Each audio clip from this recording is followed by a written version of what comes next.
The Galactic Council chamber fell silent as Ambassador Vorin of the Caltharian Dominion raised his primary manipulator, signaling for attention. His bioluminescent throat sac pulsed with irritation, a soft purple glow that dimmed and brightened with each calculated breath. "Counselors," he began, his voice carrying the weight of 17 standard cycles in diplomatic service, "we have received yet another transmission from the humans." A ripple of laughter echoed through the crystalline amphitheater. Counselor Thrace, a towering Vasilian whose chitinous plates gleamed under the chamber's artificial suns, clicked his mandibles in amusement. Those primitives, still broadcasting their pathetic pleas for recognition. Thrace's compound eyes reflected fractured images of the assembly, each facet holding contempt. "What is it this time, Vorin? More request for trade partnerships, cultural exchanges?" Vorin's throat sac flashed crimson, a brief spark of something that might have been unease. He gestured toward the holographic display that materialized above the council floor, and a waveform appeared, pulsing with encoded data. "No," Vorin said quietly, too quietly. "This one is different." The chamber's ambient temperature seemed to drop several degrees. High Magistrate Kelvor, whose species had ruled the inner spiral arms for 3 millennia, leaned forward on her hover throne. Her 6 optical sensors focused with unsettling precision on the display. "Play it," she commanded. The transmission crackled to life and a voice remarkably unremarkable in its cadence and tone filled the space between stars and civilizations. "This is Director Marcus Webb of Earth's United Defense Initiative. This message is addressed to the Galactic Council, the Caltharian Dominion, the Vexillian Collective, and all signatory powers of the Treaty of Andros Prime." Webb's voice carried no anger, no fear, nothing but a clinical detachment that made Vorin's secondary heart skip a beat. 72 hours ago, your joint fleet entered the Sol system without authorization, ignored 17 separate hails requesting peaceful dialogue, and initiated bombardment protocols on our outer colonies. 400,000 civilians perished in the first strike on Europa Station. Another 600,000 on Titan's agricultural domes. The hologram shifted, displaying tactical readouts that made several counselors shift uncomfortably in their seats. The data was impossibly precise, showing fleet positions, weapon signatures, command vessel locations, things that should have been encrypted beyond any primitive species' ability to decrypt. "We have logged every weapon discharge, every targeting solution, every encrypted command burst between your vessels," Webb continued, his tone never wavering from that terrible professional calm. "Your attack was unprovoked, your methodology was systematic, your intent was genocide." Thrace laughed again, but it sounded hollow in the suddenly oppressive silence. "Is this supposed to intimidate us? They tracked our fleet movements. Impressive for apes who only achieved faster than light travel 20 cycles ago." "What will they do?" "File a formal complaint." Vorin wanted to agree. He wanted to dismiss this as the desperate posturing of a doomed species.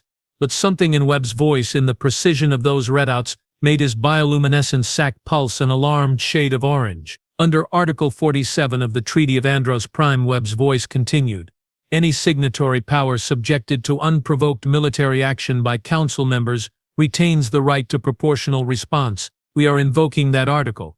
Effective immediately." The hologram changed again. This time it showed something that shouldn't exist, couldn't exist. 14 massive ships materialized in the display, their signatures appearing in a perfect formation at the edge of Caltharian space.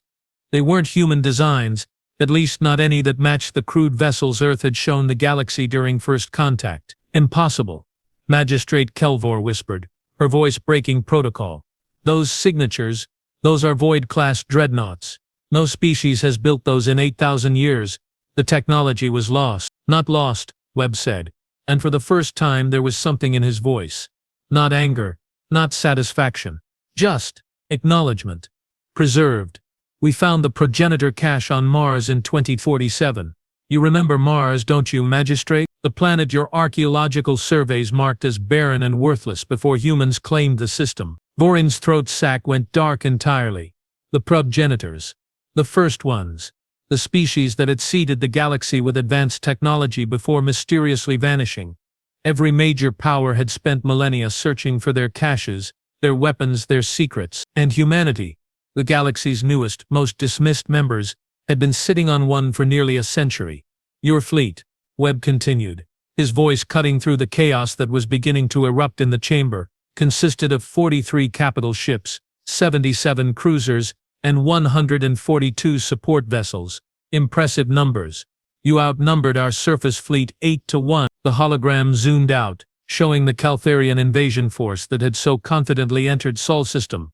They were regrouping near Jupiter, preparing for their final assault on Earth itself. However, Webb said, and now, finally, there was something in his voice, a cold, terrible amusement. You made 3 critical errors. The display shifted again. The 14 human dreadnoughts began moving, their trajectories plotted with mathematical perfection. Error 1. You assumed our visible fleet represented our total military capacity. It doesn't. Those ships you engaged were automated defense platforms crewed by artificial intelligence. Effective, yes, but ultimately expendable. Our actual fleet has been waiting. 20 more signatures appeared on the display, then 40, then 60. Human vessels, each one broadcasting power signatures that matched or exceeded Council standard designs. Councillor Thrace stood, his massive form trembling with rage. This is a trick, some kind of holographic deception. No species develops military technology this rapidly. Error 2, Webb continued, ignoring the outburst. You assumed human psychology would mirror your own, that we would negotiate, plead, or surrender when faced with overwhelming force. You based this assumption on your own cultural frameworks, on your own evolutionary paths. You forgot a crucial detail about human evolution. The hologram zoomed to Earth itself, showing the blue-green planet that had been deemed too isolated, too resource-poor, too insignificant to warrant protection under Council jurisdiction. We evolved as persistence predators, Councillor Thrace. Do you know what that means? It means that when our ancient ancestors chose prey, they didn't chase it down in a burst of speed, they tracked it, followed it, pursued it for days, weeks even, until the prey collapsed from exhaustion. We didn't need to be faster. We didn't need to be stronger. We just needed to be relentless. Vorin felt his 3 stomachs twist. He had studied human culture, their history, their wars. He remembered reading about a human military doctrine called total war. He had dismissed it as primitive barbarism. Now, watching those ship signatures multiply on the display, he wasn't so sure. You came to our home, Webb said, his voice dropping to barely above a whisper, yet somehow filling every corner of the Council chamber. You killed our children, our families, our future, and you expected us to react like you would react, to calculate the odds, to surrender, to preserve whatever we could. The human fleet began accelerating, not toward the Caltharian invasion force, toward Caltharian Prime itself. Error 3, Webb concluded, and this is the fatal one. You forgot to ask yourselves a simple question. Why would a species that took less than a century to go from atmospheric flight to faster than light travel need 100 years to introduce themselves to the galaxy? What were we doing during all that time? The hologram expanded to show 14 different star systems, Caltharian colonies, Vixilian trade hubs, Council military installations, and at each one, human vessels were emerging from what the sensors could only describe as nowhere. We were preparing, Webb said, studying, learning, and most importantly, we were remembering something our species learned thousands of years ago, written in the blood of countless wars on our homeworld. The best defense is not a good defense, it's making sure your enemy never considers attacking you again. Magistrate Kelvor's voice, when she finally found it, shook with something that might have been fear. This is madness. You would start a galactic war over one incident. We can negotiate, provide reparations. Reparations. For the first time, Webb's voice carried real emotion. Rage. Pure, focused, terrible rage. You murdered 1 million of our people and you offer reparations. Tell me, Magistrate, how much do you think a human life is worth?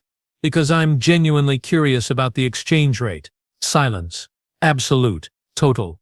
Suffocating. You have 72 hours, Webb said, his voice returning to that clinical detachment that was somehow more frightening than any threat.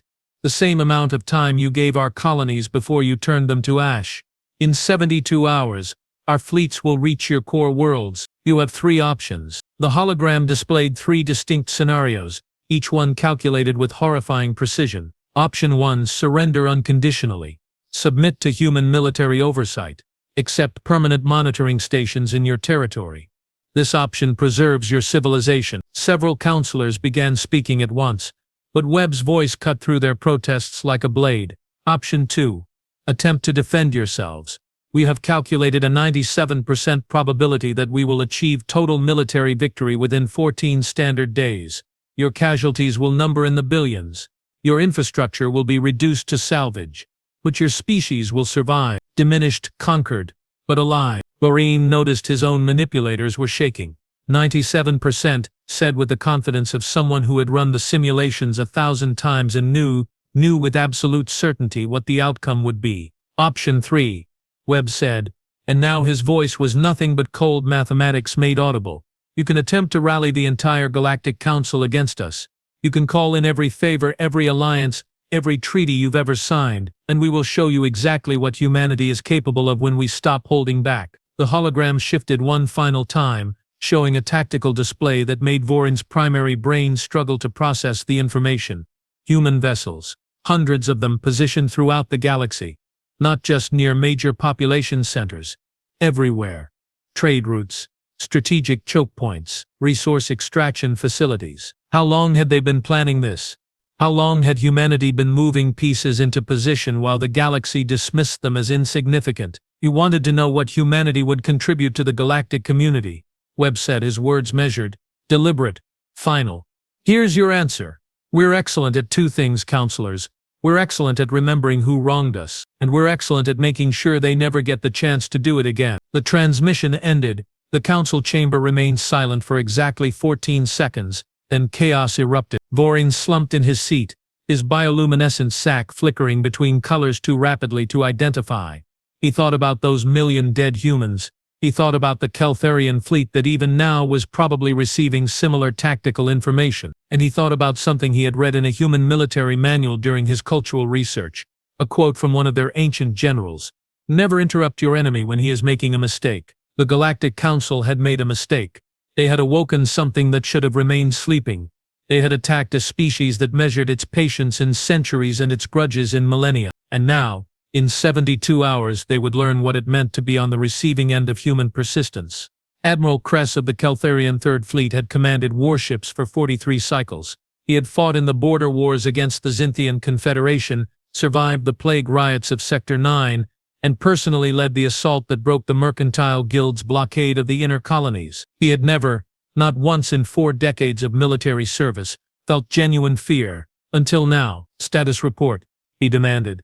His voice steady despite the fact that his primary heart was beating fast enough to rupture. The bridge of the Indomitable Will, his flagship, hummed with activity as junior officers scrambled to make sense of what their sensors were telling them. Navigation Officer Prell, a young female whose throat sac barely showed color, turned toward him with wide eyes. Admiral, we're detecting massive gravitational anomalies at bearing 327, multiple signatures appearing from… I don't know how to describe this, sir. They're appearing from folded space but not using any jump corridor we recognize. Kress moved to the tactical display, his 4 legs carrying him with practiced efficiency despite the growing dread in his gut.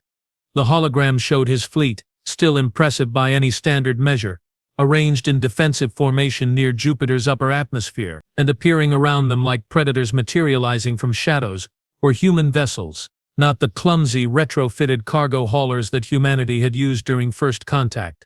These were purpose-built warships, sleek and deadly, their hull signatures absorbing sensor pings in ways that suggested technology far beyond what any council species possessed. The communications, Kress ordered, forcing his voice to remain calm.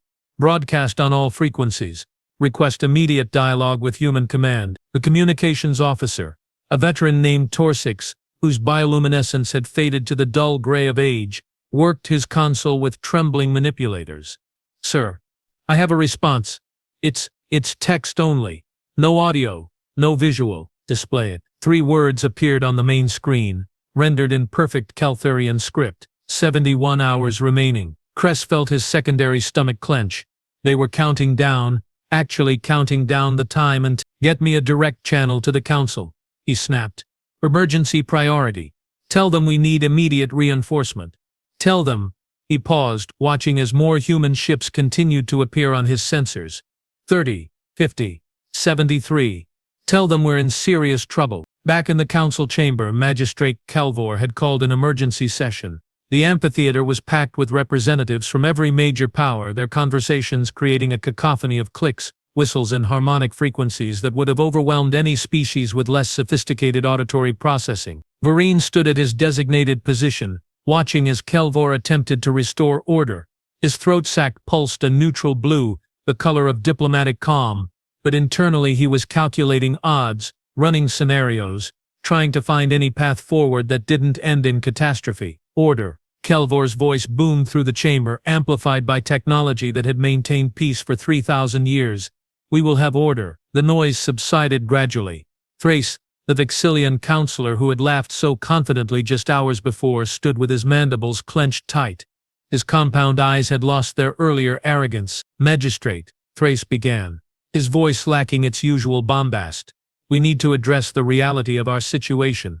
Humanity has deployed military assets that exceed our projections by a factor of, well, we're still calculating, but preliminary estimates suggest they outgun our combined fleets 3-1. A murmur rippled through the assembly.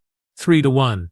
A species that couldn't even vote on council matters had somehow built an armada capable of challenging the entire galaxy. Counselor Yuvix of the Namarian Collective, a species known for their mathematical precision and logical temperament, activated their vocalization device. The mechanical voice that emerged was devoid of emotion, which somehow made the words more terrifying. I have completed analysis of the human tactical display, Yuvix stated. Their fleet positioning is not random. They have identified and occupied critical infrastructure nodes throughout Council space. Fuel depots, communication relays, manufacturing centers. If we attempt military resistance, they can cripple our logistics before we even engage. Vorin's mind raced. That level of intelligence gathering required years, maybe decades of covert operation, which meant they've been spying on us, he said aloud, not caring that he was speaking out of turn. Since first contact. Maybe before. Every trade delegation, every cultural exchange, every diplomatic mission. They were gathering intelligence. Kelvor's 6 optical sensors focused on him with unsettling intensity. Explain. The Progenitor cache on Mars. Vorin continued, his thoughts crystallizing even as he spoke. They claimed they found it in 2047, which would be, what? 93 standard cycles ago. But humanity didn't reveal themselves to the galaxy until 20 cycles ago. What were they doing for 73 cycles? The chamber fell silent as the implications settled in. They were learning about us, Vorin finished. They reverse-engineered Progenitor technology, yes, but more importantly, they studied us, our military doctrines, our political structures, our weaknesses, and they stayed hidden until they knew exactly how to beat us. Thrace's chitinous plates rattled, a Vexillian sign of deep distress. That's impossible. Our security protocols would have detected any espionage of that scale. Would they? Vorin challenged. We assumed humans were primitive, harmless. We catalogued them as a developing species and largely ignored them. When was the last time you ran a security audit assuming a threat from Earth? Silence. Damning. Absolute silence. A new voice spoke, one that made every being in the chamber freeze. It was High Chancellor Mordex, of the Outer Reach Coalition, a species so ancient and powerful that they rarely bothered with council politics. His appearance via hologram, projected from his flagship somewhere in deep space, was unprecedented. I have reviewed the human transmission, Mordex said, his voice like grinding tectonic plates. I have also consulted our historical archives regarding species behavior patterns. I will share my conclusion. Every sensor, every eye, every optical device in the chamber focused on the hologram. Humanity is exhibiting classic apex predator behavior, Mordex continued. They allowed a rival species to attack, absorbed the initial blow, and are now demonstrating overwhelming force not to destroy, but to establish dominance hierarchy. This is not war. This is a lesson. Kelvor leaned forward. What do you mean, a lesson? They could have struck first, Mordex explained with terrifying patience. They had the military capacity. They had advance warning of our fleet movements. Their intelligence gathering proves that. But they waited. They allowed Kress to fire first, to commit what they correctly identified as an unrevoked act of genocide. What? Vorin felt his blood chill despite the chamber's regulated temperature. Legitimacy. They wanted legal justification under the Treaty of Andros Prime. They wanted to be able to claim they were the victims. Precisely, Mordex confirmed. But more than that, They wanted the galaxy to see them as victims first, and aggressors second. It makes what comes next much more palatable to neutral observers. What comes next? Thrace asked, though his voice suggested he didn't really want to know the answer. They humiliate us, Mordek said simply. They demonstrate that our technology is inferior, our tactics are outdated, and our assumptions about our place in the galaxy are fundamentally wrong. Then, if we're fortunate, they offer terms that allow us to survive with our pride if not our power intact. Magistrate Kelvor's voice when she spoke carried a weight that Vorin had never heard before. And if we're not fortunate, Mordek's hologram flickered slightly. Then they show us what a species looks like when it decides that mercy is more trouble than it's worth. Aboard the human dreadnought Perseverance, Director Marcus Webb stood in the command center, watching tactical displays with the kind of focus that came from years of planning reaching fruition. Captain Jennifer Torres, a veteran of the Europa Defense Force and one of the few survivors of the initial Keltharian attack, approached with a datapad in hand. Sir, we're receiving multiple communication requests from the Keltharian fleet. Admiral Kress is asking for dialogue. Webb didn't look away from the display. Ignore them. Sir? Torres's voice held a question, but not disagreement. She had lost her brother, her husband, and her 3-year-old daughter when the Keltharians bombed Europa Station. She understood the math of retribution better than most. They want to negotiate because they're scared. Webb explained, his tone clinical. Fear is useful, Captain. Fear makes people reevaluate their assumptions. But fear is also temporary. It fades when the immediate threat is removed. We're not here to scare them. We're here to teach them. Teach them what, sir? Webb finally turned to face her, and Torres saw something in his eyes that was both reassuring and terrifying. It was the look of a man who had calculated every variable, anticipated every response, and arrived at a conclusion with mathematical certainty. That humanity doesn't do proportional response, Webb said quietly. We do overwhelming, definitive, unforgettable response. They killed 1 million of us. We're going to reshape galactic politics for the next 1,000 years. That's the exchange rate. He gestured to the tactical display, where human fleets were positioned throughout Council space like chess pieces on a board that spanned light years. Execute Phase 2, Webb ordered. Throughout the galaxy, human vessels began moving simultaneously, their coordination suggesting a level of communication technology that shouldn't exist.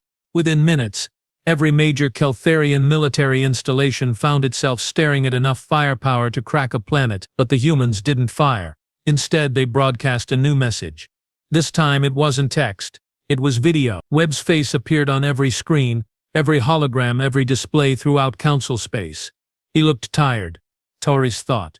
Tired and sad and absolutely terrifyingly certain. Counselors, Webb began. 70 hours remain. I want to clarify something. Because I think there's been a misunderstanding about human intentions. He paused, gathering his thoughts with visible effort. We're not here to conquer you. We're not interested in your territories, your resources, or your political structures. Frankly, we don't want the headache of governing a multi-species galactic civilization. We have enough problems managing our own system. Vorin, watching from the council chamber, felt a flutter of hope. Perhaps negotiation was still possible. Perhaps, but, Webb continued, and that one word extinguished Vorin's hope like a snuffed candle. We will not allow what happened to Europa and Titan to ever happen again. Not to us. Not to any other species you deem unworthy of protection. So here's what's going to happen. The display behind Webb changed, showing a document that was already being uploaded to every council database, every public network, every communication system in known space. This is the Terran Compact. It's very simple. Any signatory power agrees to 3 principles.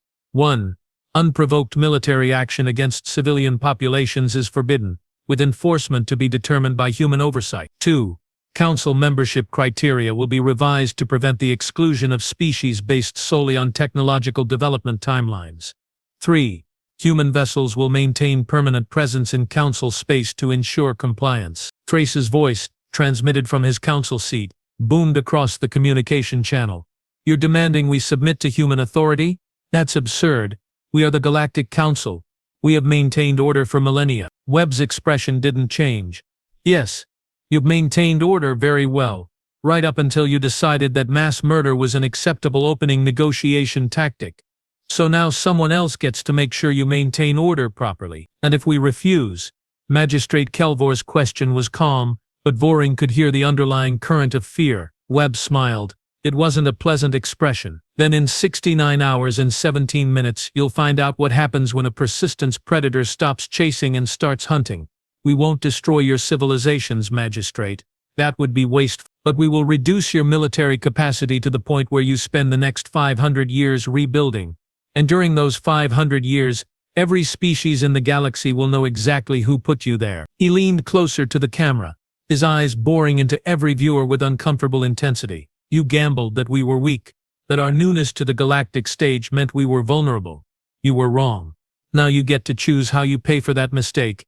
Sign the compact, or learn firsthand what human strategic doctrine looks like when we stop being polite. The transmission ended. In the council chamber, chaos erupted again. But this time Vorin noticed. It had a different quality. Not panic. Not outrage. Resignation. They were going to sign. They had no choice. Humanity had spent a century preparing for this moment, and in one brutal demonstration, they had rewritten the fundamental power structure of the galaxy. Vorin's throat sac pulsed a resigned purple as he prepared the documentation that would formalize Caltharian acceptance of human oversight.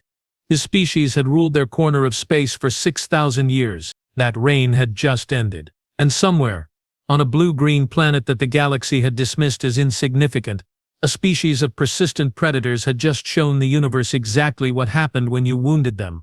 They didn't forgive. They didn't forget. They just made absolutely certain it never happened again. 69 hours later, the Terran compact was signed by unanimous vote. Not a single shot had been fired during Phase 2. Humanity had won a war without fighting a battle, and the galaxy would spend the next 1,000 years remembering the lesson. The end.